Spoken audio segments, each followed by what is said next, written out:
হযরত উমর ফারুক রাদিয়াল্লাহু তাআলা আনহু উনি খোলা তরবারি নিয়ে রাসূলকে মারার জন্য রওনা হয়ে গেছে। রাসূলকে আক্রমণ করবেন। কোরআনের কত দাম, নবীর কত দাম একটু বোঝানোর জন্য কথাটা বলে যায়। তখন শুধু উমর, খাত্তাবের বেটা উমর খোলা তরবারি নিয়ে ও মুসলমান বাতিলদের পক্ষে যখন উমর কথা বলতেন, হযরত উমর মুসলমান যেহেতু সাহাবী, এই জন্য বারবার হযরত এসে যায়, তাকে সম্মান করতে হয়, কারণ আমরা অসম্মান করে কথা বলতে পারি না। এটা আমরা পীরের শিক্ষা দেন নাই, উস্তাদেরা শিক্ষা দেন নাই। এমন কথা বলতে গেলে কষ্ট হয়, এই জন্য বারবার এসে যায়, তাদের ভালো দিকটাই শুধু বারবার এসে যায়। খোলা তরবারি নিয়ে চলে আসতেছেন আব্দুল্লাহ বিন নাইম উনি এসে বললেন, আব্দুল্লাহ বিন নাইম উনি এসে বললেন, খাত্তাবের বেটা উমর তুমি কোথায় যাও? কয় খোলা তরবারি নিয়ে যাচ্ছি, মুহাম্মদ সাল্লাল্লাহু আলাইহি ওয়াসাল্লাম তাকে হত্যা করব, তাকে দুনিয়া থেকে ইসলামের নাম, ইসলামটাকে নাকি আল্লাহ ছাড়া কেউ নাই, তিনি নাকি আল্লাহর প্রেরিত রাসূল, তিনি নাকি নবী হয়েছে, যার বাবা নাই, যার মা নাই, দুনিয়ার মধ্যে এতিম। এই দুনিয়ার মধ্যে এতিম মানুষ সে কেমনে নবী হয়? এটা মানতে পারি না, মানতে পারবো না, এটা সম্ভব নয়। আমি খাত্তাবের বেটা ওমর, আমি যাইতেছি তার কল্লা ডানতে, তাকে শিরচ্ছেদ করব। এ মুসলমান আব্দুল্লাহ বিন নাইম বলে, এ ভাই তুমি যাও, তুমি কি জানো তোমার ভগ্নিপতি দুনিয়ার মধ্যে কালেমা পড়ে মুসলমান হয়ে গেছে? জোরে বলা যাবে না মারহাবা? আর একটু জোরে বলো আল্লাহু আকবার। হযরত ওমর ওনার রাগে রক্ত টকবক করেছে যে উমর পৃথিবীর মধ্যে মুসলমান শুনে নাও, যার ভয়ে শয়তান রাস্তা দিয়ে প্রবেশ করতেন। ইসলাম যখন কবুল করলেন, মক্কা মদিনার কোন নেতা তার সামনে আসতে পারত না। রাসূল যার জন্য দোয়া করেছিলেন, আল্লাহ হয় উমরকে আমার দলে দাও, ইসলামের পক্ষে দাও, না হয় কারে দাও, আবু জেহেলকে আমার পক্ষে দিয়ে দাও, ইসলামের পক্ষে দিয়ে দাও। হেদায়েতের মালিক পৃথিবীর মধ্যে কোনো নবী নয়, হিদায়াতের মালিক কোনো পীর সাহেব নাই, হিদায়াতের মালিক কোনো মৌলবী নাই। অনেকে বলে অমুক পীরের কাছে গেলে নামাজ লাগবো না, রোজা লাগবো না। ভালো করে শুনে নেন, দেলের কান্ডে লাগায় শুনে লন। এ মুসলমান, হিদায়াতের মালিক কোনো পীর সাহেব না। যদি বলে পীর সাহেব হিদায়াতের মালিক, ওটা ভণ্ড, ওটা বিয়াদব, ওটা লম্পট। আত্মশির পীর, চরমুনার পীর, সারসিনার পীর, জামাতি পীর, কোন আমির সাহেব হিদায়াতের মালিক নয়।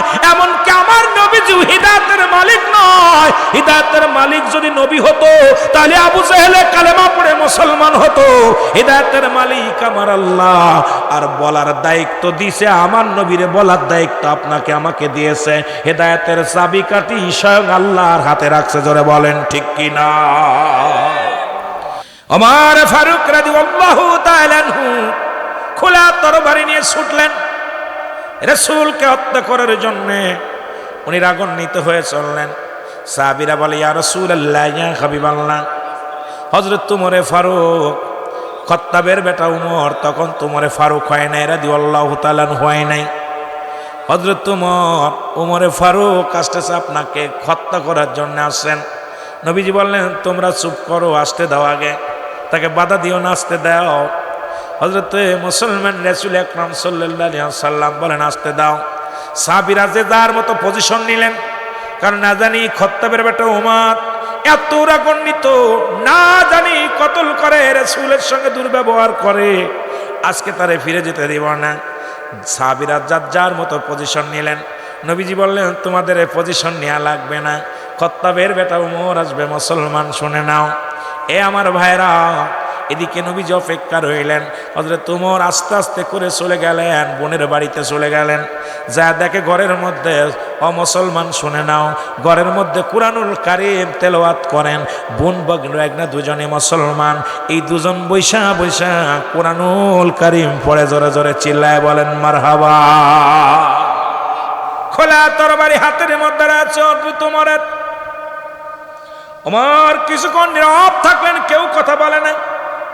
হযরত সাইদ কথা বলেন না, ও মুসলমান বোন কথা বলে না, কারণ উমর রাগান্বিত, খাত্তাবের বেটা উমর খুব রাগান্বিত, না জানি কতল করে ফেলবে, কোনো কথা বলে না।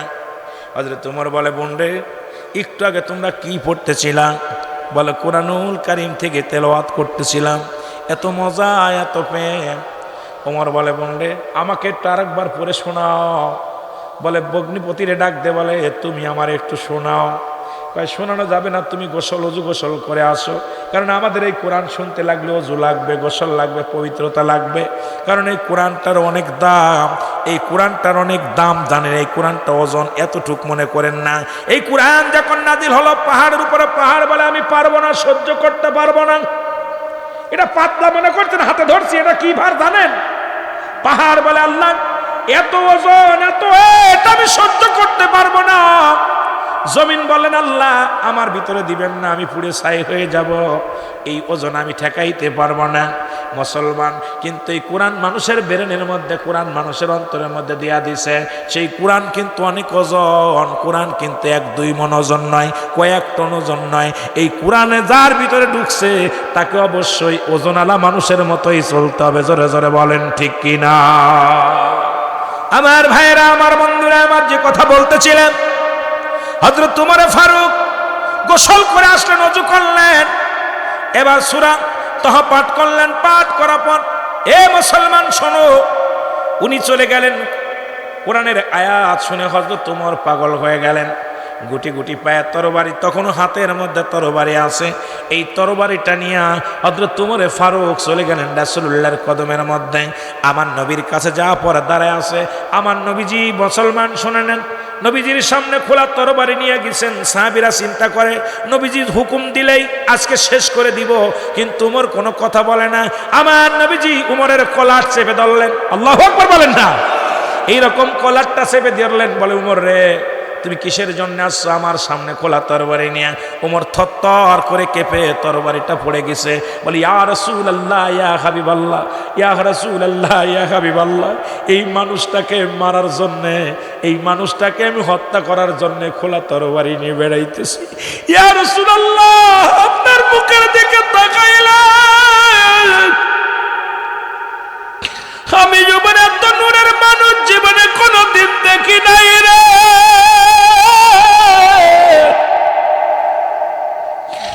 এত সুন্দর মানুষ কোনদিন মানুষের ক্ষতি করতে পারে না। যার চেহারা দেখলে ভিতর অন্তর সব পরিষ্কার হয়ে যায়, যার নূরের চেহারা দেখলে দুনিয়ার সব দুঃখ দূর হয়ে যায়, এই মানুষটা কোনদিন কারোর ক্ষতি করতে পারে না।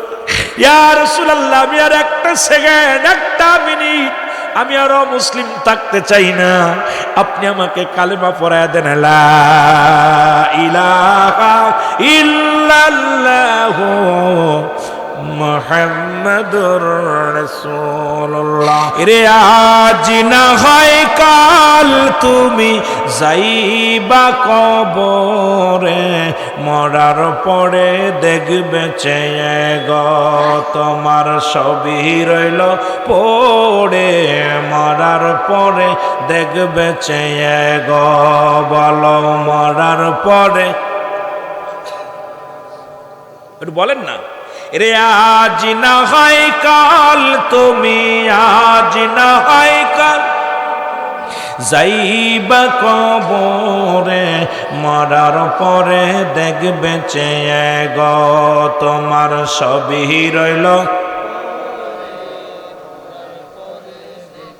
দাদাই গেছে, বাবাই গেছে, কেউ আসলো না ফিরে, তোমার তো যাইতে হবে গো।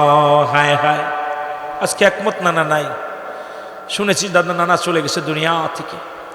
এরকম কত মানুষ চলে গেছে, হয় আজ না হয় কাল আমি আপনি চলে যাব। একটু মহব্বতে বলেন, দাদাই গেছে, বাবাই গেছে, কেউ আসলো না ফিরে, দাদাই গেছে, বাবাই গেছে, কেউ আসলো না ফিরে, তোমার তো যাইতে হবে গো বাইরে অন্ধকার কবরে, তোমার তো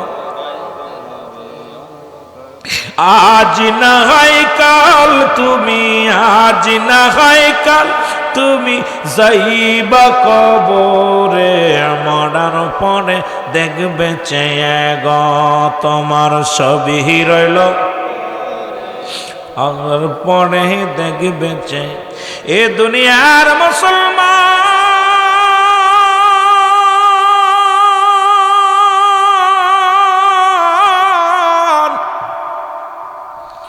হযরত ওমর ফারুক কালেমা পড়ে যখন মুসলমান হয়ে গেছে গো, গোটা মক্কা মদিনার বুকে আনন্দের জোয়ার শুরু হয়ে গেছে। নবীর সাহাবীরা সবাই মিলে তাকবীর দেওয়া শুরু করেছে, নারায়ে তাকবীর, আরো জোরে নারায়ে তাকবীর ধ্বনি দিতে লাগলেন। ধ্বনি দিয়া সাহাবীরা খুব আনন্দিত হইলেন, ওমরে ফারুক কালেমা পড়েছেন। শুনে নাও, ঘোষণা করে দিলেন এখন মক্কা মদিনায় কাবা ঘরে এখন থেকে সরাসরি আযান হবে, জামাত হবে, নামাজ হবে, কেউ ঠেকাতে পারবে না। ওমর বললেন, ইয়া রাসূলুল্লাহ, ইয়া হাবিবাল্লাহ, আর আমরা চুপে চুপে নয়, আজ থেকে সশরীরে জমিনের মধ্যে কালেমার দাওয়াত প্রচার হবে। আজ থেকে নামাজ হবে, জামাত হবে, আযান হবে, সব কিছু ওপেন চলবে। জোরে জোরে চিল্লায় বলেন মারহাবা। আর একটু জোরে বলেন আল্লাহু আকবার। এই উমরে ফারুক কালেমা পড়লেন কোরআন পড়া শুনে। আর আমরা কোরআন পড়া শুনে গুমরাহ হই। কোরআন পড়া শুনে হযরত উমরে ফারুক, এ মুসলমান শুনে নাও, পৃথিবীর মধ্যে আল্লাহ রাসূলের প্রেমে পাগল হয়ে গেলেন আর নবীকে এত ভালোবাসতেন। একবার জমি সংক্রান্ত নিয়ে, একটা জমি জমা নিয়ে ও মুসলমান একটা ঝামেলা হলো এক ইহুদি এবং মুসলমানদের মধ্যে। কথাটা ভালো করে বুঝে নেবেন। যখন শুরু হয়ে গেল, মুনাফিক এ মুসলমান একজন কাফের, ওই যে কথাগুলো একটু আগেই তো ওয়াজ করেছি, অমিনান নাস, মানুষের মধ্যে বেঈমানগুলো আছে, মুনাফিকগুলো আছে, সব বাইর হয়ে যাবে আস্তে আস্তে আলোচনার মধ্যে গেলে। জমি সংক্রান্ত নিয়ে একটা হলো, ঝামেলা হলো। রাসূলুল্লাহর কাছে ইহুদি ব্যক্তি, মুসলমান ব্যক্তি দুজনেই চলে আসলেন, রাসূলুল্লাহর কাছে চলে আসলেন। রাসূল ফয়সালা দিলেন, দুজনের বক্তৃতা শুনলেন, দুজনের কথা শুনলেন। কথা শুনিয়ে নবীজি সিদ্ধান্ত নিলেন, রায় দিয়ে দিলেন, ইহুদির পক্ষে রায় দিয়ে দিলেন। জোরে বলা যাবেন আল্লাহু আকবার। রায় দিলেন কার পক্ষে? জোরে বলেন না, কার পক্ষে? ইহুদির পক্ষে রায় দিলেন। ইহুদির পক্ষে রায় গেলে মুসলমান মানতে পারে না, চিন্তা করে আমি হলাম মুসলমান, এরপরে নবী আমার পক্ষে রায় না দিয়া নবীজি রায় দিয়ে দিলেন ইহুদির পক্ষে, আমি মানতে পারি না। উনি রায় মানে নাই, না মেনে চলে গেলেন হযরত আবু বকর সিদ্দিক রাদিয়াল্লাহু তাআলা আনহুর কাছে। আবু বকর বললেন, ভাই কিসের জন্য আসেন? রাসূলুল্লাহর কাছে গিয়েছিলাম একটা বিচারের জন্য, নবীজি রায় দিয়েছে ইহুদির পক্ষে, সুতরাং আপনার কাছে আমি আসি। রাসূলুল্লাহর রায় আমার পছন্দ হয় নাই, বিচার আমার পছন্দ হয় নাই, আপনি বিচার করেন। যেহেতু আপনার কাছে আমি জানি, ভাই আবু বকর রে, আপনার কাছে আসি, যেহেতু আপনি নবীর চাইতে 6 মাসের বড়। কয় মাসের বড়? কার চাইতে? নবীর চাইতে 6 মাসের বড়। কয় মাসের? 6 মাসের বড়। যেহেতু উনার চাইতে আপনার জ্ঞান বেশি, কার লাগে কার তুলনা করেন? আপনার কাছে এসেছি, আপনি রায় দিবেন। যেহেতু আমি মুসলমান, আপনার রায় শুনে আমি খুশি হব। হযরত ওমর আবু বকর বলে, ভাই আপনি আমার কাছে রায় নিতে আসছেন, যেখানে রাসূলুল্লাহ রায় দিয়েছেন, রাসূলুল্লাহ বিচার করেছে, ফয়সালা করেছে, এই ফয়সালার উপরে আমার কোনো হাত নাই। আমার নবী যে রায় দিছে, আমার ওই একই রায়, এর মধ্যে আমি দ্বিধাদ্বন্দ্ব, আমি দ্বিমত প্রসন্ন করতে পারবো না। রাসূল যেটা রায় দিছে ওটাই কারের জোরে জোরে চিল্লায় বলা যাবে না মারহাবা। নবীরে কত শ্রদ্ধা করতে মানত, উনার ওটাও পছন্দ হলো না। উনি বলে, না মানি না। ইহুদি বলে, তোমার মুসলমান, ভাই তোমার নবী রায় দিছে, তুমি মানলা না। হযরত আবু বকরের কাছে আসলে তিনি রায় দিল, মানলা না। এখন তুমি কি বলতে চাও? বলো চলো আর একটা জায়গা আমি যেতে চাই। বলে কোথায়? কয় চলো হযরত উমরের কাছে। সুবহানাল্লাহ বলেন না। কার কাছে? কার কাছে? জোরে বলেন না, কার কাছে? হযরত উমর ফারুক রাদিয়াল্লাহু তাআলা আনহুর কাছে চলো যাই। উনি বললেন, বলার পর বললেন চলো যাই। হযরত উমরের কাছে আসলেন। হযরত উমর রাদিয়াল্লাহু তাআলা আনহু বসে আছেন। এবার এসে বিচার দিলেন। মুসলমান বললেন, হুজুর আপনার কাছে আসি, আমাকে আপনি সঠিক রায় দিবেন, বিচার করবেন, আপনি ন্যায়পরায়ণ নয়, আপনাকে মানি, আপনার কাছে এসে আমি ন্যায় বিচার পাবো, এই আশা করে আপনার কাছে আসি। হযরত ওমর শুনলেন, তোমাদের কি বলো, তোমাদের মতামত কি বলো, তোমাদের বলবা কি বলতে চাও বলো। হযরত ওমর দুজনের কথা শুনলেন, শোনার পর বলছে দাঁড়ান আমি রায় দিব, এইবার রায় দিব। রায়টা দিবে হযরত ওমর ঘরের ভিতরে যা খোলা তরবারি নিয়ে আসলেন। আল্লাহু আকবার বলেন না। খোলা তরবারি নিয়ে ওই মুনাফিক মুসলমানটাকে এক কবে গর্দান থেকে মাথাটা তার জমিনের মধ্যে ফেলাইয়া দিছে। বলে যিনি রাসূলুল্লাহর রায় মানে না, যিনি আবু বকর রায় মানে না, আমার কাছে তার রায় হলো দুনিয়া থেকে বিদায়। কারণ আমার রায়, আমার বিচার হলো, আমার বিচার হলো দুনিয়ার জমিনে বাঁচার কোনো এখতিয়ার তার নাই। জোরে বলেন না মারহাবা। আর একটু জোরে বলা যাবে না আল্লাহু আকবার। যিনি রাসূলুল্লাহর রায় মানতে পারে নাই, যিনি হযরত আবু বকর রায় মানতে পারে নাই, এই মুনাফিকের বেঁচে থাকার কোনো এখতিয়ার নাই। আমার রায় হলো খোলা তরবারি দিয়ে কবে তাকে দুনিয়া থেকে চিরবিদায়। মক্কার জমিনে, মদিনার জমিনে রব উঠে গেল। হযরত ওমর মুসলমান হত্যা করেছে, মুসলমান হত্যা করেছে, দাড়িওয়ালা হত্যা করেছে, কুরআনওয়ালাকে হত্যা করেছে। বিপদ না? মুসলমান মুসলমানকে হত্যা করেছে, ভেজাল কথা বলেন না কেন? বড় অন্যায় না? মুসলমানরা মুসলমানদের হত্যা করেছে, দাড়িওয়ালাকে হত্যা করেছে, টুপিওয়ালাকে হত্যা করেছে। আমার নবীর কাছে বিচার চলে আসলো, হুজুর আপনার হযরত ওমর ফারুক মুসলমানদের হত্যা করেছে, সে দাড়িওয়ালাকে হত্যা করেছে। আমার নবী বিচার করবে, ওমরকে ডাকা হলো। আমার আল্লাহ পাক জিবরিলকে ডাকতে বলে, জিবরিল রে আমার হাবিবরে জানায়, আমার হাবিব জন উমরের বিরুদ্ধে কোনো ডিসিশন না নেয়। কারণ হযরত ওমর কোনো মুসলমানকে হত্যা করে নাই, হযরত ওমর কোনো ঈমানদারকে হত্যা করে নাই। হযরত ওমর হত্যা করেছে পৃথিবীর মুসলমানদের মধ্যে সবচেয়ে মুনাফিককে। জোরে জোরে চিল্লায়া বলা যাবে না আল্লাহু আকবার। সূরা মুনাফিক, একদম মুনাফিক হত্যা করলেন হযরত ওমর। হত্যা করি, ইয়া রাসূলুল্লাহ, ইয়া হাবিবাল্লাহ, আপনি উমরের বিচার করেন না, উমর ভুল করে নাই।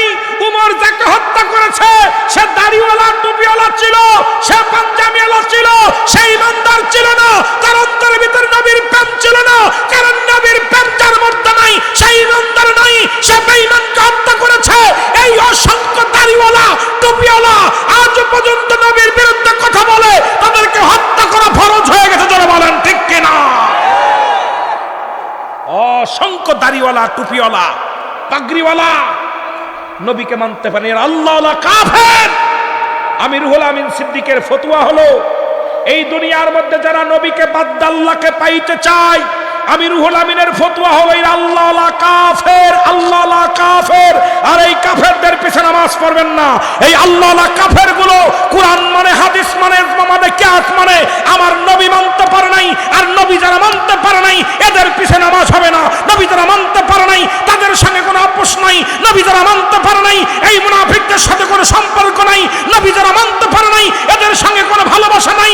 নবী যারা মানতে পারে নাই এই মুনাফিকদের সঙ্গে আমাদের কোনো বন্ধুতা নাই, ভালোবাসা নাই, কোনো আত্মীয় স্বজন কেউ নাই। তারা মুনাফিক, তারা মুনাফিক, তারা মুনাফিক। যারা বলেন ঠিক কিনা?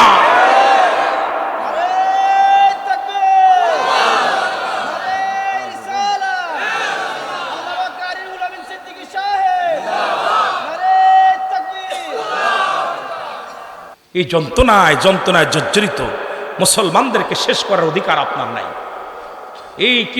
এই সমস্ত আলেম থেকে সতর্ক, সাবধান থাকবেন। চলছে ধর্ম নিয়া বাড়াবাড়ি, চলছে ধর্ম নিয়া বাড়াবাড়ি, ঈমান আগুনের বাজারে থাইকো হুঁশিয়ারে, মুমিন থাইকো হুঁশিয়ারে। উম্মত হবে ৭৩ দল, ৭২ দল যাবে রসাতল, বলছে নবীগণে, আয় হায় বলছে নবীগণে। বর্তমানে বাতিল ফেরকা দেশটা গেছে ভরে। ঠিক কিনা? ঠিক কিনা? কিন্তু রাসূলের দরবারে দুজন সাহাবী ছিল, যারা নবীকে সদা সর্বদা নাচ শোনাতেন, কবিতা শোনাইতেন, কবিতা আবৃত্তি করে শোনাতেন। আহসান বিন সাবিত, এই দুই সাহাবী নবীকে কি শোনাইতেন? কবিতা শোনাইতেন, গজল শোনাতেন, হাম শোনাইতেন, নাচ শোনাইতেন। এখন আমরা গাইতেছি, কোন মৌলবী এবার ফতোয়া দিতে পারে জায়েজ নয়। কোন কিতাবে পাইলায়ও জায়েজ নাই, দেখো একটা কিতাব জেনে জায়েজ নাই। দুইটা মেম্বারই দুইটা, যেহেতু মক্কা মদিনায় গেছে, উস্তাদ গেছে, রাসূলের মসজিদ দুইটা মেম্বার ছিল। একটা মেম্বারে নবী খুতবা দিতেন, আর একটা মেম্বারে সাহাবীরা এইরকম উৎসাহিত করতেন মুসলমানদেরকে, এইরকম কবিতা বলে আবৃত্তি করে, গজল গায়া, হামনাদ গেয়ে। এখন আমার দেশে কিছু আসলে বলা নাই কত, ওই যে কিছু আছে দেখবেন, ওই আঙ্গুর ফল বড় টক, ও যদি খাইতে পারতো, উঠতে পারতো, এটা খুব মিষ্টি। আল্লাহু আকবার বলেন না, এরকম কিছু আছে না বাবা? নিজে গাইতে পারে না। আমারে ছোটবেলাটাও গজল শিখাইছিল উস্তাদ। সালাত সালাম আমার, সালাত সালাম গো আমার কয় নবী মুস্তাফায়, তোমরা যদি যাও রে মদিনায়। আমরা ডাকতে সালাতু সালাম, এই গজলটা উনার মোটর সাইকেলে পিছে সরাইয়া সরাই আমার শিখেছে। আমি গত পরশু দিনকে বলছিলাম কথাটা, যে কেম আব্দুল কাদের লোহানি সাহেব আমার পিছনে সরাইয়া এই গজলটা আমার উনার মুখস্থ করাইছিল। তা আমারে খালি ডাক দিতে কয় সালাতু সালাম, বুঝছেন? এই গজলটা নিজেই শিখাইছে, নিজে কয় সালাতু সালাম। আমি বুঝতাম উস্তাদ ডাকছে খুব মহব্বত করে। আবু হুরায়রা, কথা বুঝেননি, সাহাবী ডাক দিছে, নবীজি ডাক দিছে, এই বিড়ালের আব্বা। তা আমার সালাতু সালামকে ডাকতো সেই ছোটবেলা। ওইদিকে গেলেই এই গজল তার নিজের হাতে শিক্ষা দিয়ে আমার। মদিনা শরীফের মাটি চোখেতে মুখেতে লাগায়, ওই মাটিতে শুইয়া আছেন, ওই মাটিতে শুইয়া আছেন দয়াল নবী মুস্তাফায়, তোমরা যদি যাও রে মদিনায়, বলো তোমরা যদি। আল্লাহর কসম, আমার উস্তাদ এই গজলের উস্তাদ কিন্তু নি, নিজে শিখায় রুল আমিন গাইডা, কলিগুলো শিখায় শিখায় বাপ দিছে। হাজি বাইরা হজের সময়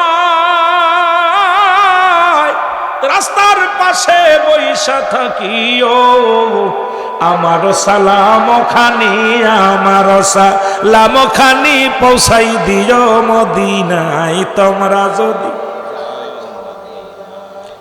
ছোট্টবেলা স্বপ্ন ছিল যে আমি হজ করব, হুজুরের স্বপ্ন ছিল হজ করবো, এই জন্য মদিনা নিয়ে গাইতেন অনেক। আমি তখন হাফ প্যান্ট পরা অবস্থায়, আমার ছেলে চাইতে ছোট, তখন আমারে অত্যন্ত ভালোবাসতো। তখন তাই বাড়িতে আসি, টিপু ভাইরা তখন তার থাকলেও নিজের ছেলের চাইতে আমাকে ভালোবাসতো।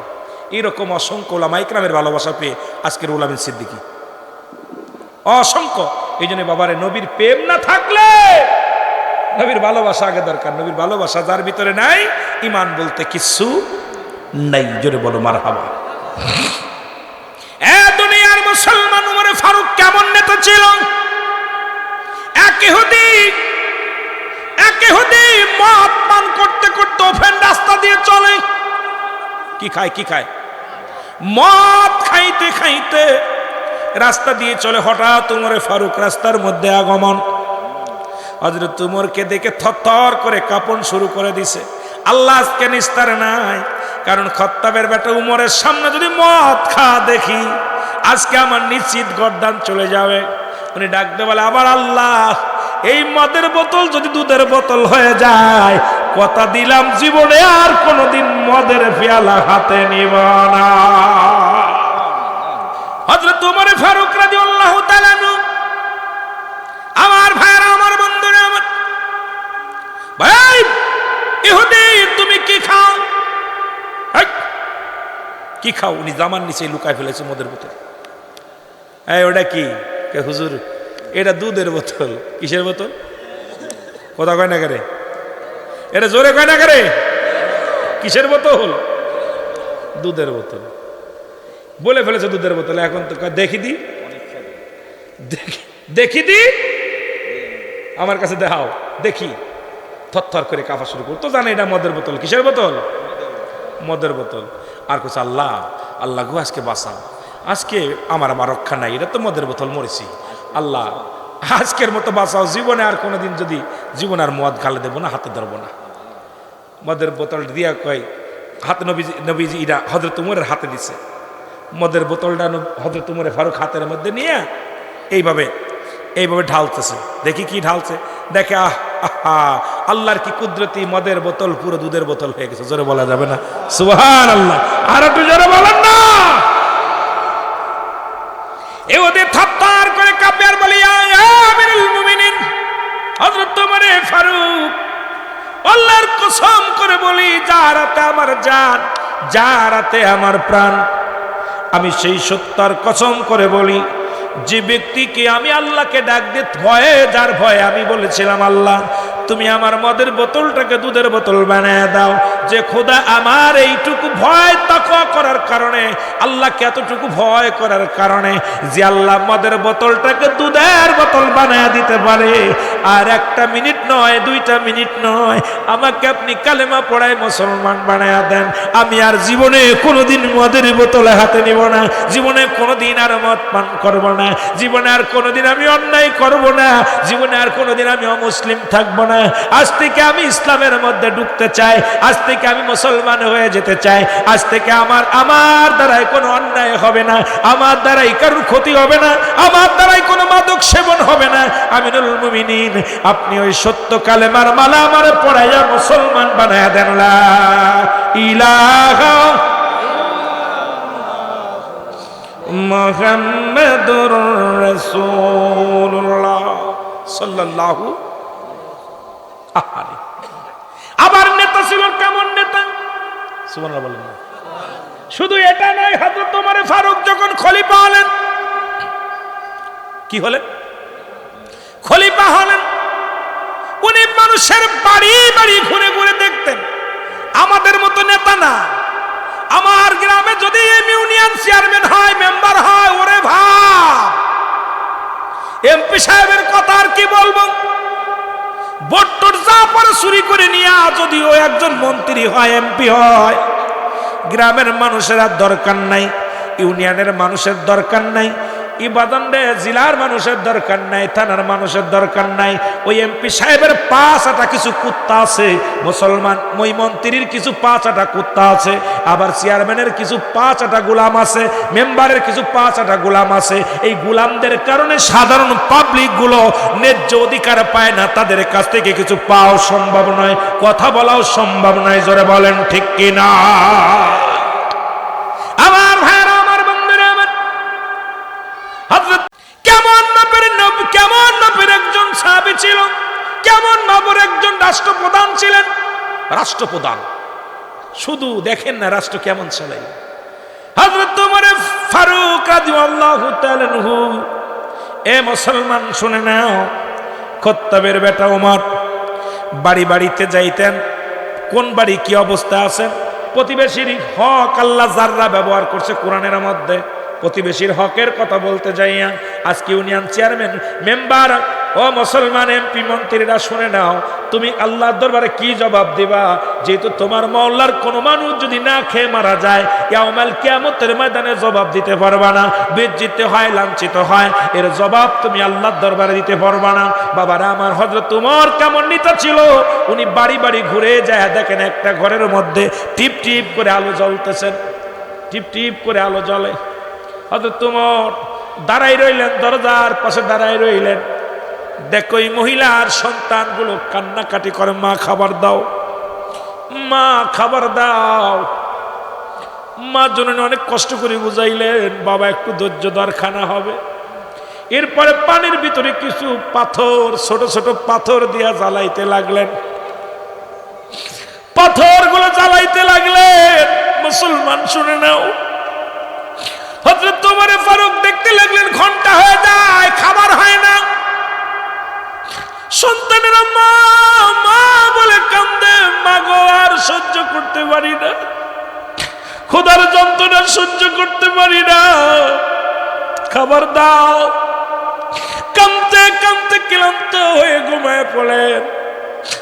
মহিলা চোখের পানি ছেড়ে কান্দে, আল্লাহ সন্তানেরা ঘুমায় গেল, সন্তানদের খাবার দিতে পারলাম না, সন্তানেরা না খেয়ে ঘুমায় গেল, আমার তুমি খাবারের ব্যবস্থা করতে পারি না। আল্লাহ আল্লাহ দরবারে কান্দে। হযরত ওমর ফারুক যা বললেন, সালাম দিয়ে বলে, মহিলা মেয়ে, কিসের জন্য তোমার তুমি রান্না করতেছিলে, সন্তানেরা ঘুমায় গেল, এত সময় রান্না করতেছিলে। বলে কে গো? আমি আপনারা চিনলাম না।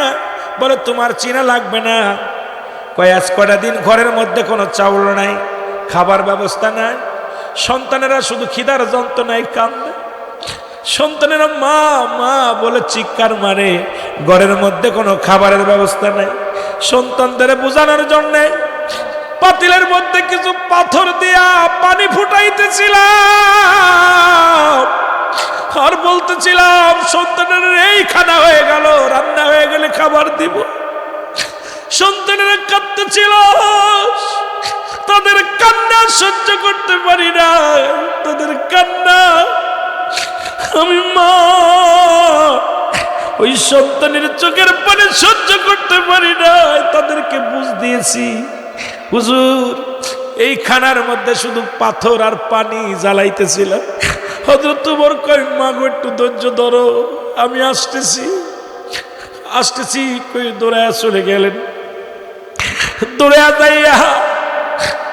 যাইয়া আসলামকে ডাক দিয়ে বলে, মুসলমান শুনে নাও, বাইতুল মালের চাবি খোল, তাড়াতাড়ি তোর তালা খোল।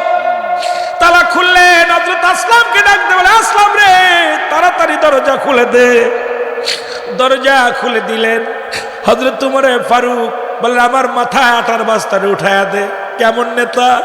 যিনি ওই মুসলমান তৎকালীন জামানার প্রধানমন্ত্রী, খলিফা, আর আমাদের চেয়ারম্যানের খাটের নিচে সোয়াবিন তেলের বোতল পাওয়া যায়। আমাদের দেশের চেয়ারম্যানের ঘরের মাঝে খুঁজলে ওই মুসলমান গরিবের 2 কেজি চাউল পাওয়া যায়, গম পাওয়া যায়। সরের দলের আসন, ওরা 2 কেজি চাউলের সহ্য করতে পারিস না, 2 লিটার সোয়াবিনের তেল সহ্য করতে পারিস না। চোর এমন চোর, এই চোরগুলো নেতা হইয়া জাতিটারে শেষ করে, সমাজটারে শেষ করে। গরিবের 10-5 কেজি চাউলের লোভ যারা সামলাতে না পারে, তারা আবার কেমনে এলাকার নেতা হয়, সমাজের নেতা হয়? জোরে জোরে চিল্লায় চিল্লায় বলেন ঠিক কিনা?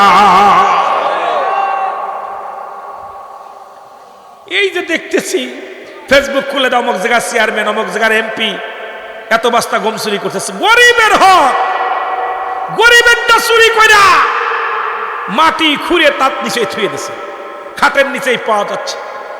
আহা, নিজে তো দিবেই না, সরকার সেটা দিতেছে, সেটা চুরি করতেছে। এই চোরগুলো কফেন আমি মনে করি গুলি করে মেরে ফেলে দেওয়া উত্তম। জোরে বলেন ঠিক কিনা? কি চোর? হয়তো আমার এমপি সাহেব, মন্ত্রী সাহেব ওয়াজটা শুনবে আর আমার গালি দিবে, রাগ করবে, কিচ্ছু যায় আসে না। মরতে হবে, বাঁচার জন্য দুনিয়া আসেনি, এসেছি যেহেতু যেতে হবে। জোরে বলেন ঠিক কিনা? যেতে হবে খালি হাতে, যেতে হবে খালি হাতে, কিছু সঙ্গে যাবে না। জোরে বলেন ঠিক কিনা? কি নিয়ে যাবেন না? কিছু নিয়ে যাবেন? কিচ্ছু যাওয়া যাবে না। কলম যে গজল ভুলে গেছে, এই কতি যাচ্ছি, এক কলি করছে আর এক কলি আর পারি না। না গাইতে গাইতে, আগে গাইছি গজলগুলো রিহার্সেল করছি, এখন রিহার্সেলও করি না, হতেও চাই না, বড় বিপদে আছি। বন্ধুগণ আমার শুনলেন যে কথা বলতেছিলেন, আসলাম বলে, হুজুর আমার মাথা উঠায়া দেন, আমি বন করে নিয়ে যাই। হযরত ওমর বলেন, না না, তুমি আমার মাথা উঠায় দাও। আমি আল্লাহর আদালতে কি জবাব দিব? আমি আল্লাহর আদালতে জবাব দিতে পারবো না। যদি আমার মাওলা ডাকবো, মার তোমার যমক ব্যক্তি না ক্ষুধার্ত অবস্থায় ছিল, আমি কি জবাব দিব? আসলাম রে জলদি করে আমার মাথা উঠায় দে। হযরত ওমর মাথার মধ্যে উঠাইয়া, এই মুসলমান শুনেন নাটার বস্তা নিয়ে টানিয়া ওই মহিলার ঘরে যা বললেন, বুন্ডে আমার বড্ড দেরি হয়ে গেছে, এই লও, এই আটা দিয়া রুটি বানাও, রুটি বানায় তোমার সন্তানদের খাওয়াও, প্রাণ ভরে খাওয়াও, আর আগামীকাল তুমি উমরের রাজ্যে যাবা। উমরের কি যাবা? মুসলমান ওই কোরাস দরবারে যাবা, এর চাইতে বেশি তোমারে দিয়া দিব। আমি তার কাছে বলে একটু বেশি দিয়া দিব, তুমি যাবা, আগামীকাল যাবা। দেরি করেন, ছেড়ে দিব, ওয়াজ ভয় নাই, চলে যেতে হবে, ছেড়ে দেব ওয়াজ, কি ছেড়ে দিব? উঠাউটি করলে মজা লাগে না। হযরত ওমর বললেন, আগামীকাল আপনি রাজদরবারে যাবেন। মহিলা বললেন, হুজুর, খলিফা উমর যদি খলিফা না হয়ে যদি আপনি হতেন কতই না উত্তম হতো। আপনার মতো ভালো মানুষ, আপনার মতো ভালো মানুষগুলো কেন চেয়ারে বসে নাই? আপনার মতো ভালো মানুষগুলো কেন আগে এই নেতা হয় না? কোথায় কোন উমরেরা দিয়ে দিছে দায়িত্ব, সে আমরা বিপদে আসি না খেয়ে আসি এগুলো দেখে না। উমর বলেন, বোনরে বেশি কথা বলো না, তুমি আগামীকাল তুমি যাবা উমরের রাজ্যে যাবা, ওখানে গেলে আমি তোমার একটু বেশি দেওয়ার ব্যবস্থা করে দিব। মহিলা সকাল হয়ে গেল, আসলো, এসে দেখে খলিফা হযরত উমরে ফারুক আমিনুল মুমিনিন হযরত উমরে ফারুক রাজ দরবারে বসে আছেন। দেখার সঙ্গে সঙ্গে দৌড়ে থরথর করে কাঁপে আর কান্দে, হুজুর আমারে মাফ করে দেন, বেয়াদবি হয়ে গেছে, কারণ আমি আপনাকে চিনতে পারি নাই। উমরে ফারুক ডাকতে বলে, বোনরে তুমি আমাকে চিনতে পারো নাই, কারণ আমি যে তোমার ঘরে পৌঁছাতে দেরি করে ফেলেছি। আমার আল্লাহ যদি আমার কাছে জবাব চায় আমি জবাব দিতে পারবো না, আমি আরো আগে তোমার ঘরে পৌঁছে যাওয়ার দরকার ছিল। জোরে জোরে চিল্লায় বলেন মারহাবা। এরা হলো নেতা, এরা হলো এমপি, এরা হলো মন্ত্রী, এরা হলো সমাজের নেতা। আর আমার দেশের নেতারা ভোটের আগে তাদের পায়ের ধুলায় ঘরবাড়ি নষ্ট হয়ে যায়, পায়ের স্যান্ডেল নষ্ট হয়ে যায়, নির্বাচিত হওয়ার পর তাদের দেখা যায় না। এই জন্য বাবা, যখন যাদেরকে ভোট দিব ওদেরকে দেখে শুনে দেওয়া লাগবে, যেই নেতার দ্বারা আমাদের উপকার হবে, যে নেতা আমাদের দুঃখে সুখে পাশে থাকবে, যে ব্যক্তিকে আমাদের দুঃখে সুখে পাশে পাবো, যে ব্যক্তিকে আল্লাহর ভয়, যার ভিতর আল্লাহর ভয় আছে, রাসূলের প্রেম আছে, এমন নেতাও আমরাও তারে যাচাই বাছাই করিয়া এমন নেতাকে যদি আমরা সিলেক্ট করি, অবশ্যই শান্তি ফিরে আসবে ইউনিয়নে, শান্তি ফিরে আসবে গ্রামে, শান্তি ফিরে আসবে সমাজে। এমন মানুষগুলো আমাদের দরকার। ওই হযরত উমরের নামে হাজার উমর আছে, কিন্তু এই চরিত্র মানুষ পাওয়া যাচ্ছে না। আল্লাহ আমার বাংলাদেশ মুসলিম দেশ, এই দেশের মধ্যে যারা নেতা আছে, আল্লাহ তাদের মাথার মধ্যে উমরের আদর্শটা ঢুকায়া দাও, যেন বাংলাদেশের প্রতিটা জনগণকে শান্তি দিতে পারে, বাংলাদেশের জনগণ যেন তাদের আচরণে কষ্ট না পায়, বাংলাদেশের জনগণ যেন তাদের কথার দ্বারা হোক, ভালোবাসায় হোক, তারা যেন তৃপ্তি পায়, শান্তি পায়, সেই তৌফিক দান করো। জোরে জোরে চিল্লায় বলা যাবে না মারহাবা। আল্লাহ বলেন, আমি প্রথম যে সূরাটা পাঠ করলাম সূরা ইখলাস, আমার আল্লাহ বলেন হাবিবরে জানায়া দাও আমি আল্লাহ এক। সুবহানাল্লাহ বলেন, আর একটু জোরে বলা যাবে না? কুল মানে বলো। আল্লাহ বলেন হাবিব ওদেরকে জানায়া দেন আমি আল্লাহ এক। আল্লাহ কয়জন? জোরে জোরে চিল্লায় বলেন কয়জন? আমার আল্লাহ একজন, আল্লাহর কোনো দ্বিতীয় নাই, ছেলে নাই, মেয়ে নাই, পরিবার পরিজন নাই। স্রষ্টা যিনি, আমরা হলাম সৃষ্টি, ঠিক কিনা? আমরা কি সৃষ্টি? উনি কে? কথা কয় না কেন? উনি স্রষ্টা। এই স্রষ্টা যিনি, তিনি আমার আপনার রব। আল্লাহ বলেন হাবিব রে জানায়া দেন, ওদেরকে আপনি জানায়া দেন আমি আল্লাহ। আমার কোন এই পৃথিবীর মধ্যে কাউকে আমি জন্ম দিই নাই, কারো থেকে জন্ম নিই নাই, আমার কোনো ছেলে মেয়ে নাই, কোনো পরিবার পরিজন নাই, কোন আমার কি আছে শুনে নাও। আসমান জমিনের মধ্যে আমার সমতুল্য, আমার সমকক্ষ আর কেউ নাই। সুতরাং আমার আল্লাহর সমতুল্য, আল্লাহর সমকক্ষ এই পৃথিবীর মধ্যে কেউ নাই, তার কোনো পরিবার পরিজন নাই। কিন্তু আমার নবীজির বংশ আছে, নবীজির বাবা মা আছে, নবীজির জন্ম হয়েছে পৃথিবীর মধ্যে। আজকে মিলাদের ওয়াজ করতেছিল ছোট ভাই, এই জন্য কথা বলি। আমার মিলাদ শব্দের অর্থই হলো জন্ম বৃত্তান্ত। আমার দেশের কিছু উলামা একরাম মিলাদের কথা শুনলেই নাক শিখ দেয়। শুনে নাও, ভালো করে শুনে নাও, পৃথিবীর মধ্যে মিলাদ শব্দের অর্থই হলো জন্ম বৃত্তান্ত। সুতরাং আমার নবীর জন্ম আছে, আল্লাহর জন্ম নাই। নবীর বাবার নাম আব্দুল্লাহ, আমার নাম আমেনা, দাদার নাম আব্দুল মুত্তালিব, দাদির নাম ফাতিমা। এ মুসলমান বংশ হলো কুরাইশ। এই পৃথিবীর মধ্যে নবী 570 খ্রিস্টাব্দে দুনিয়ার মধ্যে আছে, একমাত্র মিলাদ আছে আমার নবীর, মিলাদ নাই আমার আল্লাহর। জোরে বলেন ঠিক কিনা? বুঝানি তৈব, খালি ঠিক ঠিক কইলে হইতো না। যারা মিলাদের বিপক্ষে কথা বলে যে মিলাদ নাই, মিলাদ করা যায় নাই, আর এমন সেই মিলাদ মানে কি আগে বুঝতে হবে। মিলাদের শাব্দিক অর্থ কি? মিলাদ শব্দের অর্থই হলো জন্ম বৃত্তান্ত। তা আমার নবীর জন্ম পৃথিবীতে আসছে, মা ছিল, মা ছিল, বাবা ছিল, বংশ পরিচয় ছিল। মিলাদ একমাত্র নয় আমার আল্লাহর। পৃথিবীর সমস্ত জাতিরই মিলাদ আছে, যেহেতু আমরা সৃষ্টি, ঠিক কিনা? আরো জোরে বলেন, আরো জোরে বলেন।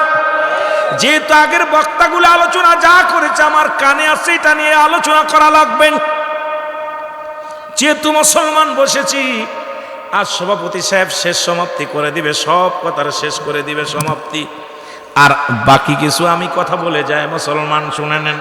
সুতরাং আমার আল্লাহকে পাওয়ার একমাত্র ঠিকানা, এখন আপনি মুসলমান হতে হলে আপনি পড়বেন লা ইলাহা ইল্লাল্লাহু মুহাম্মাদুর রাসূলুল্লাহ। আল্লাহ বলেন লা ইলাহা, নাই কোন ইলাহ। এখানে দেখেন, ভালো করে বুঝে নেবেন, এখানটা বুঝলে আপনাদের আরো মজা লাগবে। আল্লাহ বলেন লা ইলাহা, নাই কোন ইলাহ, ইল্লাল্লাহু, এক আল্লাহ ছাড়া, আমি আল্লাহ ছাড়া কিচ্ছু নাই। আল্লাহ ছাড়া ডানে তাকাবেন কিচ্ছু নাই, বামে তাকাবেন কিচ্ছু নাই, সামনে তাকাবেন কিচ্ছু নাই। আল্লাহ নিজের ঘোষণা লা ইলাহা, লাই লাই নাই নাই নাই নাই বলতে নাই, কিচ্ছু নাই। আল্লাহ কয় আমি ছাড়া কিচ্ছু নাই, সব কিছুর মালিক আমি আল্লাহ। তবে আমাকে পাওয়ার জন্য, আমাকে চিনার জন্য একটা মাধ্যম আছে, সেই মাধ্যমটা হলো মুসলমান মুহাম্মাদুর রাসূলুল্লাহ। জোরে জোরে চিল্লায়া বলা যাবে না সাল্লাল্লাহু। কি একটা মজা দেখেন, মা আছে বাবা নাই, সন্তান পাওয়া সম্ভব নয়, ঠিক কি না? বাবাও লাগবে, মাও লাগবে। আল্লাহকে পাইতে হলে, আল্লাহকে পাইতে হলে এই পৃথিবীর মধ্যে নবীকে লাগবে। নবীকে চিনতে পারলে আল্লাহকে চেনা যাবে। আর আল্লাহ নিজেই জানিয়ে দেয় আমাকে পাওয়ার একটা মাধ্যম আছে, ঠিকানা আছে, আমার সন্ধান করার একটা জায়গা আছে। যেমন আমি মাগুরা থেকে আসতে একটা রাস্তা লাগছে, লোকেশন লাগছে, এটা ধরে ধরে আমি আপনাদের মাঝে আসছি। অনেক দিন আগে এসেছিলাম, আজকে চিনতে অনেক কষ্ট হয়েছে, অনেক পরিবর্তন দেখলাম। রাস্তার আশেপাশে যত সুন্দর সুন্দর বাড়িঘর দরজা হয়েছে, আমি চিনতেই পারিনি, অটোমেটিক একটা চিন্তা ছিলাম, ভুলে গেছি মনে হয় রোড, কিন্তু দেখলাম চিনতে চিনতে ঠিকই আছে। এইরকম একটা রোড লাগে, গাড়ি চালাইতে ড্রাইভার লাগে। ও মুসলমান শুনে নাও, পেট্রোল লাগে, ডিজেল লাগে, টায়ার লাগে, টিউ লাগে, ইত্যাদি ইত্যাদি তদ্রূপ। এইগুলো বুঝাইতে গেলে, একটা বিষয়ের উপরে কথা বলতে গেলে অনেক সময়ের ব্যাপার। কিন্তু আল্লাহকে পাইতে হলে একটা মাধ্যম লাগে, ড্রাইভার লাগে। ওই ড্রাইভারটা হলো, গাড়ি পর্যন্ত যেতে হলে সেই ড্রাইভারটা হলো আমার নবী রাহমাতাল লিল আলামিন। জোরে জোরে বলেন মারহাবা। এই জন্য নবী বলতেছেন হায়াতি খায়রুল লাকুম ওয়াফাতি খায়রুল লাকুম। এই মুন্সি মৌলভী হাফেজ কারি, আল্লাহর নবী বলেন উম্মতিরা রে, আমি নবী দুনিয়ার মধ্যে আগমন করেছি, আমার হায়াতের জিন্দেগিটা, আমি নবীজির হায়াতের জিন্দেগিটা, প্রতিটা মানুষের হায়াত আছে, মৃত্যু আছে। নবীজিরও হায়াত নবী দুনিয়ার মধ্যে আছে। কিছু মানুষ কয় নবী আমগার মতো মানুষ, কিছু মানুষ কয় নবী সাধারণ মানুষ, নবী কয় আমাদের ছেলে, কেউ বলে আমাদের মেয়ে। এখন বুঝলে আপনাদের ভালো করে বুঝে নিবেন, অল্প সময়ের মধ্যে অনেক কথা বলা লাগবে। নবী বলতেছেন হায়াতি খায়রুল লাকুম, আমার হায়াতের জিন্দেগিটা, আমার ওই হায়াতের জিন্দেগিটা 570 খ্রিস্টাব্দে দুনিয়ার মধ্যে আমি আগমন করলাম। এরপর থেকে আমি 63 বছরের জিন্দেগিটাই হলো আমার হায়াতের জিন্দেগি। এই হায়াতের জিন্দেগিটা আমার উম্মতের জন্য। আমি নবী আমার উম্মতের সঙ্গে চলাফেরা করেছি, আমি আমার উম্মতের সঙ্গে কথাবার্তা বলেছি, আমি আমার উম্মতের মতো ঘর সংসার করেছি, আমি আমার উম্মতের মতো সব কিছু করেছি। এই জন্য আমার উম্মতের জীবন ধন্য, আমার উম্মত গুলো ধন্য ধন্য। জোরে জোরে চিল্লায় বলেন মারহাবা। বুঝতে হবে নবীজি বলতে নবী আমগার মতো মানুষ। আরে বোকা, নবীজি বলতেছেন আমার হায়াতের জিন্দেগিটা আমার উম্মতের জন্য কল্যাণ স্বরূপ। শরীয়ত, তরিকত, হাকিকত, মারেফাত, সাংসারিক জীবন, রাজনৈতিক জীবন, সমস্ত দিকে আমার নবী হলো উম্মতের শেখানোর জন্য আল্লাহ তারে পাঠাইলেন দুনিয়ার মধ্যে, যিনি কুল কায়নাতের নবী, নবীদের নবী, রাহমাতাল লিল আলামিন। জোরে বলেন মারহাবা। রহমতের আলম নবী, নূরে মুজাসসাম, সাহাবীরা আতর বানায় ওই নবীজির ঘাম। বলেন সাহাবীরা আতর বানায়। আমার মুসলমান বাবারা শুনে নেন গভীর মনোযোগ। এত আমার নবীর আগমন, এইবার নবী বলতেছেন ও ফাতি খায়রুল লাকুম, নবী ও মামায়াতি খায়রুল লাকুম। নবী বলতেছেন উম্মতিরা রে, আমি নবী দুনিয়া থেকে চলে গেছি। একদল মৌলবীরা কয় নবী মারা গেছে। নবী কি কয় শুনে নেন। নবী বলে উম্মতিরা রে, এই দুনিয়া থেকে আমি বিদায় হয়ে গেলাম। এটাও আমার নবীর উম্মত বলতেছেন। আমার নবীরা উম্মতিরা শোনো, আমার নবী বলতেছে উম্মতিরা এটাও উম্মতের জন্য কল্যাণ স্বরূপ। কারণ পৃথিবীর মধ্যে কোনো উম্মত যখন ভালো কাজ করে, আমি নবীর সঙ্গে সঙ্গে আমার আল্লাহর দরবারে আমি প্রশংসা করি আমার উম্মতের হইয়া। আল্লাহ অমুক গ্রামে কামরুজ্জামান, আল্লাহ টিপু মিয়া কোরআন পড়েছে, হাদিস পড়েছে, নামাজ পড়েছে, রোজা রাখছে, হজ করেছে, জাকাত দিছে, আমার আল্লাহর দরবারে প্রশংসা করে আমার নবীজি। আমার নবী যখন কোন উম্মত গুনাহের কাজ করে, বাজান রে আমার নবী ডাক দে কয় উম্মতিরা রে, সঙ্গে সঙ্গে আমি নবী আমার আল্লাহর দরবারে ইস্তেগফার করি। আল্লাহ অমুক গ্রামে টিপু মিয়া গুনাহ করেছে, তুমি তারে মাফ করে দাও। আল্লাহ আমি তার হয়ে ইস্তেগফার করলাম, ক্ষমা চাইলাম। মুসলমান, আমি মাঝে মাঝেই বলি গুনাহ করে, গুনাহ অন্যায় করে ছেলে মাফ চাই বাবা, অন্যায় করে গ্রামের ছেলে মাফ চাই, চেয়ারম্যান মেম্বার যাইয়া অন্যায় করে উম্মত ক্ষমা চায় আমার নবী। সেই নবীর পক্ষে থাকার দরকার আছে কি না? বেয়াদবি করতে করতে মুসলমান বর্তমান জামানায় এতদিন বলছেন কোরআনের মধ্যে, এতদিন শুনছেন হাদিস জাল, হাদিস জাল, হাদিস। মিলাদ পড়া যাবে না, কিয়াম করা যাবে না, দোয়া করা যাবে না, মোনাজাত করা যাবে না, ঠিক কিনা? কথা কয় না কেন? এতদিন পরে শুনেছেন মুসলমান, শুনে নেন নবীর মিলাদ পড়া যাবে না, শুনে নেন ফতোয়ায়ে দেওবন্দের মধ্যে প্রথম খণ্ড 24 নম্বর পৃষ্ঠা। যদি কোনো হ্যারাম থাকে কোনো মুফতি সাহেব কিতাব নিয়ে আসেন। ওহাবিদের কিতাব আমাদের কিতাব নাই, কিতাবের মধ্যে ঘোষণা করেন কে মুফতি শফিক আহমেদের লেখা। আমার আপনার কবি নয়, যিনি লেখছেন দেওবন্দ মাদ্রাসার, যিনি মুসলমান মুহাদ্দিস হয়েছেন, হাটাজারি মাদ্রাসায় যারা লেখাপড়া করেছেন, যারা দেওবন্দ মাদ্রাসায় পড়েছেন, বাংলাদেশের কওমি জামাতের ছাত্র ভাইরা শুনে নেন। কিতাবের নাম ফতোয়ায়ে দেওবন্দের মধ্যে প্রথম খণ্ড 24 নম্বর পৃষ্ঠার মধ্যে মুফতি শফিক আহমেদের লেখা কিতাব। রাসূলের উপরে দুরূদ ও সালাম পাঠ করা উত্তম সুন্নাত, উত্তম মুস্তাহাব। একটা দলিল দেখা হারাম, জীবনে নবীর দুরূদ পড়ব না, মিলাদ পড়ব না, কিয়াম করব না। একটা দলিল যদি ইমাম সাহেব দেখাইতে পারো, তোমার বাড়িতে সারা জীবন গোলামি করব, খাবার চাবো না, খাইতে চাবো না, পড়তে চাবো না, পৃথিবীর মধ্যে কোনো কিছু চাবো না। একটা দলিল দেখায় দাও, জায়েজ নাই, কিন্তু হারাম একটা দলিল দেখায় দাও। খালি পাইছো বেদাত আর বেদাত। বেদাতের সংখ্যার কথা বলতেছিলাম, কোন বেদাত? বেদাতে আছে না বেদাতে সাইয়া? কোন বেদাত করা জায়েজ, কোন বেদাত করা জায়েজ নাই। এখন যদি বলি মৌলভী সাহেব সব ধরা পড়ে যাবেন। আসল আমাদের মুখ নারায়ণ না, আমরা ফতোয়া দিলি কিন্তু ইমামতি থাকবে না। জোরে বলেন ঠিক কিনা? আমরা ফতোয়া দিলে কিতাব তোমাদের বলতেছি, আমরা পৃষ্ঠা খোলো, না পাইলে আমার ওপেন চ্যালেঞ্জ করে এখান ধরে নিয়ে যাও। যদি হ্যাডাম থাকে আসো, কিতাব মিলাও, কিতাব মিলাই দেখো কি শুরু করছে এগুলো, কি শুরু হলো এগুলো। আমার মুসলমান গভীর মনোযোগ। আমি যে কথা বলতেছিলাম, আবার ওখানে এখন কয় দোয়া করা যাবে না। একদল বাইর হইছে, উনাদের কিতাব ফতোয়ায়ে দেওবন্দের মধ্যে দ্বিতীয় খণ্ডের মধ্যে 33 নম্বর পৃষ্ঠা। না পাইলে এখন হাত পা বেঁধে ভেঙ্গে ফেলবেন আমার।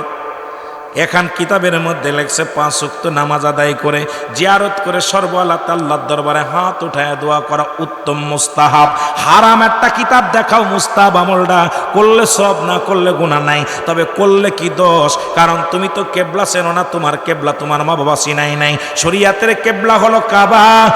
মুসলমান আলেম ওলামা গভীর মনোযোগ, শরীয়তের কেবলা হলো কাবা, দুজানের কেবলা হলো রাহমাতাল লিল আলামিন, মুনাজাতের কেবলা হলো আরশে আজিম। তুমি তো আরশে আজিম পর্যন্ত চেনো নাই, তুমি চিনছো মানুষের পকেট কাটা, তুমি চিনছো ভিক্ষে করা, তুমি চিনছো ইমামতি, তুমি চিনছো দুনিয়ার মধ্যে মানুষকে ঠকবাজি কেমনে করা যায়। আরশে আজিম যে ব্যক্তি চেনে সে মুনাজাতে পাগল হয়ে যায়। জোরে বলেন ঠিক কিনা? এ নবী তোমায় আমি ভালোবাসি,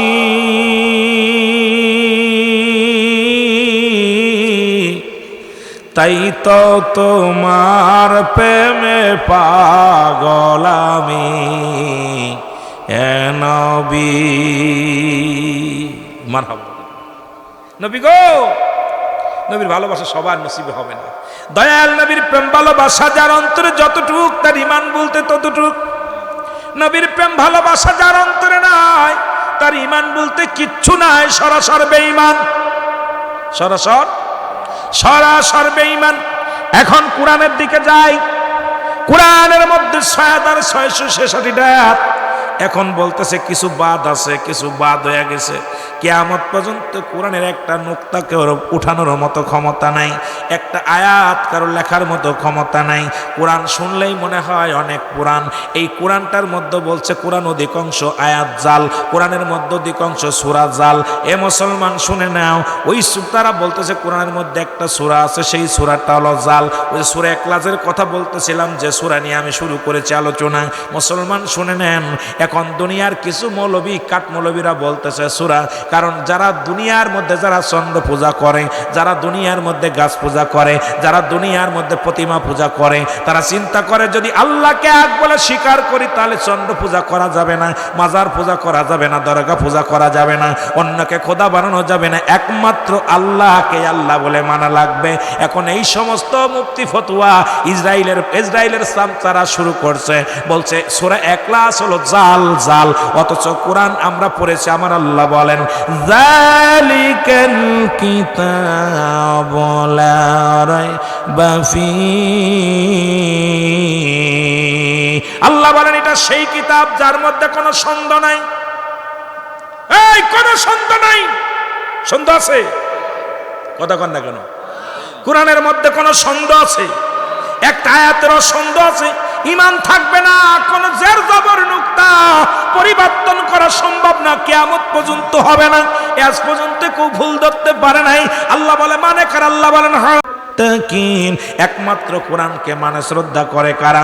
হেদায়েত প্রাপ্ত বান্দা যারা। জোরে জোরে চিল্লায় বলেন ঠিক কিনা? তবে এর মধ্যে আবার এক শ্রেণী আছে যারা বলে মানতে পারি না। আল্লাহ বলে মিনান নাস, মানুষের মধ্যে মাকুল, তারা বলবে আমান্না, তারা ঈমান আনছে বিল্লাহি, আল্লাহর প্রতি, ওয়াল ইয়াউমিল আখির, আখিরাতের প্রতি বিশ্বাস স্থাপন করছে। ওমা হুম বিমুমিনিন।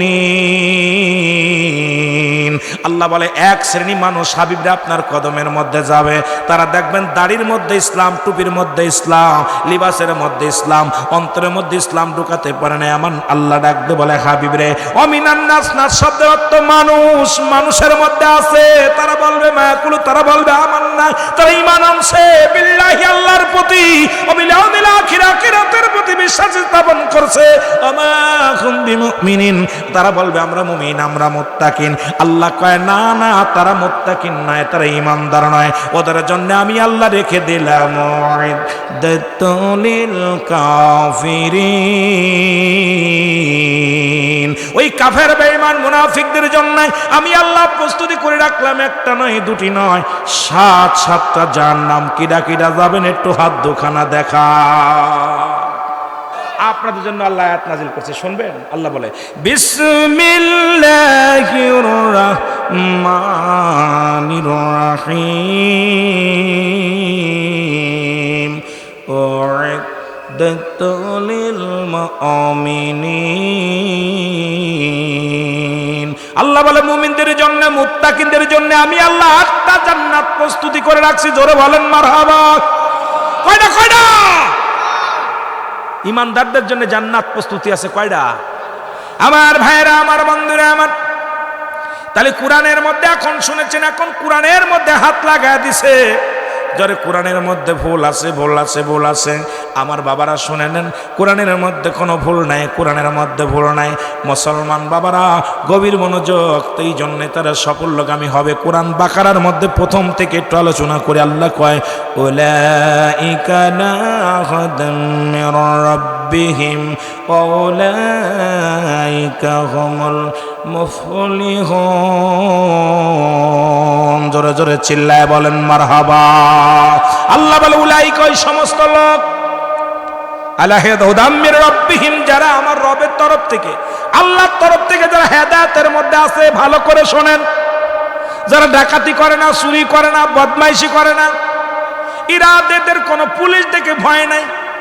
মুসলমান পৃথিবীর মধ্যে দারোগা দেখে ভয় নাই। আল্লাহ বলে যারা দুনিয়ার মধ্যে হেদায়েত প্রাপ্ত হয়ে গেছে, শরিয়াত মানে, তরিকাত মানে, হাকিকত মানে, কোরআন পড়ে, হাদিস মানে, মা বাবার খেদমত করে, শরিয়াতের বিধান মেনে চলে, এদের জন্য আমি আল্লাহ সংবাদ দিয়ে দিলাম, এরা হেদায়েত প্রাপ্ত বান্দা, এরা সাফল্যগামী মুসলমান, এরা দুনিয়ার মধ্যে সাকসেস, কবরের মধ্যেও সাকসেস, এই পৃথিবীতেও মধ্যে তারা দুনিয়ার মধ্যেও যেমন মুসলমান। একটা কথা বুঝাইলে অনেক কথা বুঝাইতে হয়। এই যে বিল্ডিং খানা যদি ভিত্তি স্থাপন ভালো হয়, ঝড় তুফানে ভয় নাই। যদি ঝড় হয় পুড়ে ঘরালার ভয়। আল্লাহ কয় তোদের ভিত্তি স্থাপন ভালো করে আসছিস, দুনিয়ার মধ্যে তোদের নামাজ, রোজা, হজ, যাকাত শরিয়াতের বিধান অনুযায়ী তোমরা জীবন যাপন করেছো, তোমাদের কোনো টেনশন নাই, চিন্তা নাই, তোমরাই সাফল্যগামী। আরেক দল আছে মুসলমান, ইন্নাল্লাযীনা কাফারু, যারা নিশ্চয় কুফরি করে। যারা কুফরি করলে এগুলো দেখেও না দেখার ভান করলো। বেশি দূরে যাব না, কোরআন থেকে একটু প্রথম আয়াত থেকেই কিছু কথা বলতে গেলে প্রথম থেকে শুরু করে কিছু কথা বলতে চেয়েছিলাম। আল্লাহ যে এত বিধান কোরআনের মধ্যে দিয়া দিছে, এত সুন্দর কথা, এই যে তাফসীর নাম দিছি, কিন্তু আয়াত তাফসীর দিয়া কয় অমুক পীর ল্যাংটা হয়ে গেছে, অমুক পীর এ করছে, অমুক মেয়ে ল্যাংটা হয়ে গেছে, অমুক ঘুষ খাইছে, অমুক সুদ খাইছে, এই জালিম সরকার এ মরে গেছে, ও মরে যাচ্ছে, ওরে জাহান্নামে ঢুকাচ্ছে। আয়াতটা ফেতনা শুরু করে দিয়ে গেছে। আয়া বক্তা ওয়াজ পকেট বইরা টাকা নিয়ে গেছে, ভালো মন্দ খায়া গেছে, সমাজের মধ্যে দট্টগোল করে থুয়ে গেছে। জোরে বলেন ঠিক কিনা?